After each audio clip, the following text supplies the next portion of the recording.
MPLS architecture. The MPLS architecture consists of the control and forwarding planes. The forwarding plane is known as data plane as well. Control plane generates and maintains routing information, which is in the routing table, and label information, which is in the label information base. In the control plane, the LSR router starts to generate routing information by updating its neighboring LSR routers and receives routing information from its peers or neighboring LSR routers, and the label information, which is the labels allocated locally at the LSR router, or the labels received regarding the fix or the network prefixes. This information is added to the label information base. So we have here in the control plane routing protocols, which are responsible to generate the routing table, and label establishment protocols, which are responsible to generate the label information base. The label establishment protocols like LDP and RSVP. So the control plane has the routing protocols. It can be OSPF or ISIS, and these routing protocols are responsible to generate the routing tables. The routing table in the control plane is known as RIP, stands for routing information base. After the RIP is generated and the LSR router in its control plane has the network prefixes, it can start to operate LDP or RSVP protocols based on which protocol of them is deployed in the network. The LDP protocol or RSVP starts to generate labels to establish LSP paths for the network prefixes learned in the routing information base. Without routing information, the LDP or RSVP cannot be working. After LDP or RSVP allocates and receives label information about the network prefixes, it can create the label information base. In the label information base, there are the labels allocated, in and out labels with the network prefixes.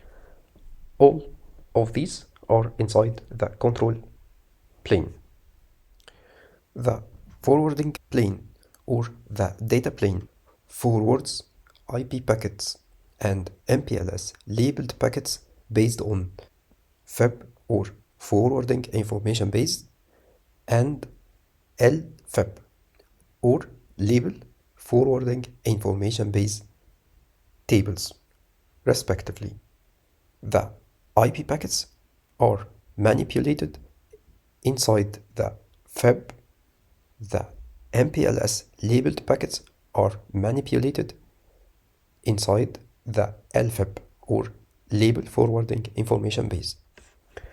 The second plane we have is the forwarding plane. The router now can use the forwarding plane or the data plane to receive and forwards packets.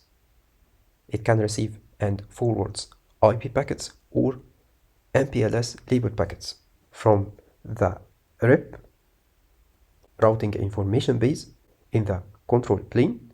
The forwarding information base or FIB is formed after the routing protocols exchanged routing information and the routing table is formed with the best paths for the network prefixes. The router can create and form the forwarding information base. The forwarding information base includes the network prefixes with the forwarding information, like the outbound interfaces and next hop addresses.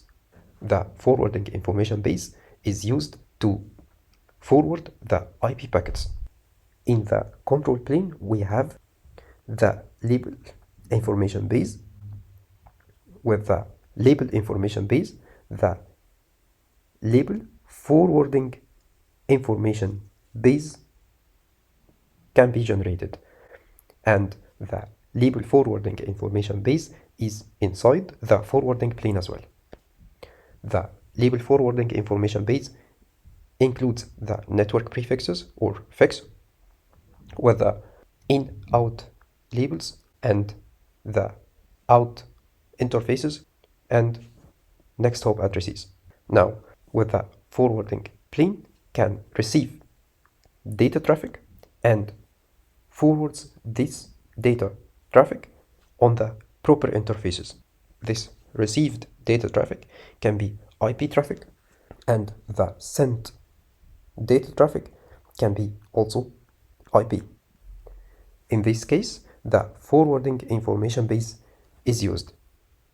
In another example, the forwarding plane can receive data packets and forwards a labeled packet.